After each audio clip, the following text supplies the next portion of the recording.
तो friends I hope आप लोगों की पढ़ाई बहुत अच्छी चल रही होगी। तो जो भी आरओ की तैयारी कर रहे हैं ना, ये गलती कभी मत करना कि आप सिर्फ और सिर्फ आरओ की ही तैयारी करें।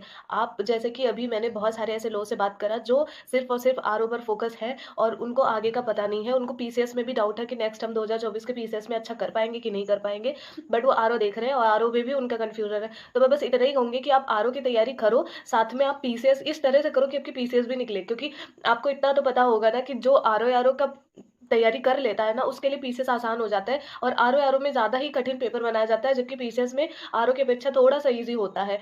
तो आपका अगर आरओ तैयार तो पीसीएस भी तैयार। तो आप अपने अंदर ये कॉन्फिडेंस रखें और आप इस तरह से तैयारी करें कि आप आरओ की तैयारी करने के बाद आप पीसीएस भी क्वालीफाई करेंगे। आप मेंस देंगे, उसके बाद आप पीसीएस में इंटरव्यू होगा, तो वो थोड़ी-सी लॉन्ग जर्नी हो जाती है, लेकिन आपका प्रीलिम्स निकलना चाहिए वहाँ। तो इस तरह से आप तैयारी करो, ना कि ऊपर-ऊपर तैयारी कर लो। आपका बेसिक से बेसिक इन द सेंस कि ये नहीं कि एबीसीडी पढ़ो अभी जा करके, नहीं, थोड़ा बहुत आप लोगों को नॉलेज हो, हिस्ट्री, पॉलिटी, ज्योग्राफी इसके बारे में थोड़ा-सा नॉलेज हो, तो आप इस तरह से रिवीजन करो, टेस्ट लगाओ कि आपके आगे वाले एग्ज़ाम्स हो जाएँ, अच्छे से हो जाएँ। मैं ये नहीं कहूँगी कि आप वनडे के एग्ज़ाम की तरफ भाग लें, लेकिन मैं इतना ही कहूँगी कि आप अगर आरओआरटी की तैयारी कर रहे हैं ना, तो पीसेस आपका अच्छा जाना चाहिए।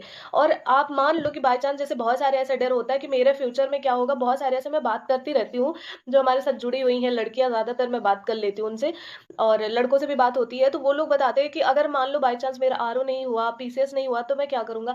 देखो, आपके पास अगर आरओ, पीसीएस नहीं हुआ, तो आपके पास एक तो एक्सपीरियंस होगा, आप पढ़े हैं। पहले तो मैं आपको बता दूँ, पढ़ाई कभी वेस्ट जाती ही नहीं है।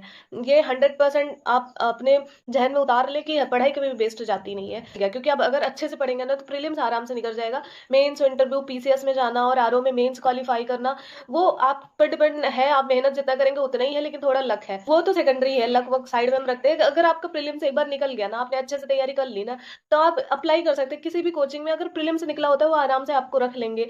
जहाँ तक मुझे नॉलेज है कि आपका एक बार प्रीलिम्स निकलना चाहिए और आपको आराम से वो रख लेंगे। तो आपके पास अगर कोई जॉब नहीं है, तो इसकी टेंशन बिल्कुल छोड़ दो कि आपके पास कुछ नहीं है, आप बेरोज़गार हैं। जिनका प्रीलिम्स हुआ होता है ना, जिनको थोड़ा नॉलेज होता है, वो आराम से कहीं न कहीं सेलेक्ट हो जाते हैं। तो मैं बस इतना ही कहूँगी कि आपके पास अगर थोड़ा नॉलेज है, आप अपनी नॉलेज को गेन करो। आप अपनी तैयारी को स्ट्रॉन्ग तो करो, साथ में आपको जितना भी पढ़ो, आप मजबूत पढ़ो।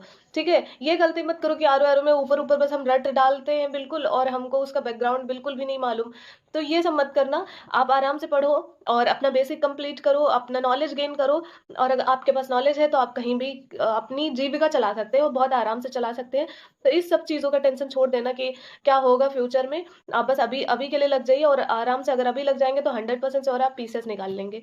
तो मुझे बस यही बताना था कि आप इसकी मतलब इस तरह से प्रिपरेशन ना करें कि आप अरे सिर्फ़ और सिर्फ़ आरओ, उसके बाद मैं कुछ नहीं। क्योंकि आरओ आप देंगे, उसके बाद तुरंत ही लगातार आपको पीसीएस का एग्ज़ाम देखने को मिल जाएगा। तो आप उस तरह से तैयारी करो, क्योंकि सब लगातार लगे हुए हैं। शायद आप भूल गए हैं, क्योंकि आरओ होने के बाद जैसे 4 फरवरी को आरओ हो जाएगा, उसके बाद आपको तुरंत 1-2 महीने बाद आपको पीसीएस देना पड़ेगा। तो इस तरह से तैयारी करो कि आप पीसीएस भी क्वालीफाई करो, आरओ भी क्वालीफाई करो। तो आई होप आप समझ गए होंगे और डर आपका खत्म हो गया होगा। तो हम नेक्स्ट टॉपिक पे बात करेंगे कि आपके डर किस तरह से भगाएँ। जब एग्ज़ाम में जाने से पहले या अभी एग्ज़ाम्स आ रहे हैं, तो डर है आपके अंदर, तो उसको कैसे हम हैंडल करें, तो उस पे हम बात करेंगे। तब तक के लिए राधे कृष्णा।